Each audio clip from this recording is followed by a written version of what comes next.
اس video میں اپنی بیوی کو تابعدار اور نیک بنانے کا وظیفہ میں بتاؤں گا۔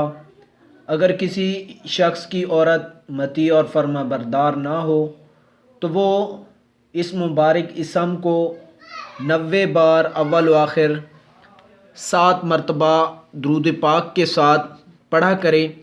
یہ نام مبارک یا مالکو ہے۔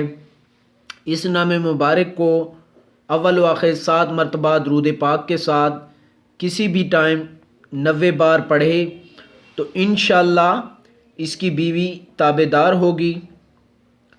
اور یہ عمل اتنی زیادہ مدت کا نہیں ہے، صرف 9 دن کا عمل ہے اور اس کا جو فائدہ ہے وہ بہت زیادہ ہے۔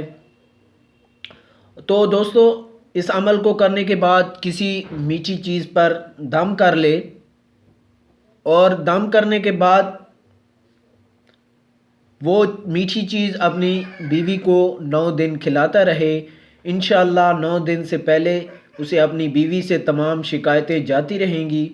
جہاں تک اپنی بیوی کو مطیع اور تابعدار کرنے کا معاملہ ہے، وہاں بھی یہ ضروری ہے کہ عامل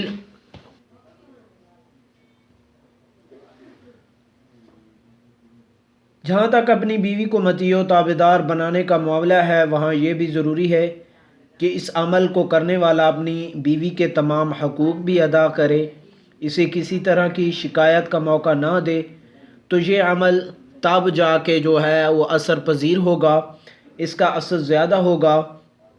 اگر عامل کا اپنا رویہ اپنی بیوی کے ساتھ نامناسب ہے تو اس کو چاہیے کہ وہ خود اپنی اصلاح کرے۔ یقینی طور پر یہ معاملات بھی سدھار پیدا ہوگا، ان معاملات میں سدھار پیدا ہوگا۔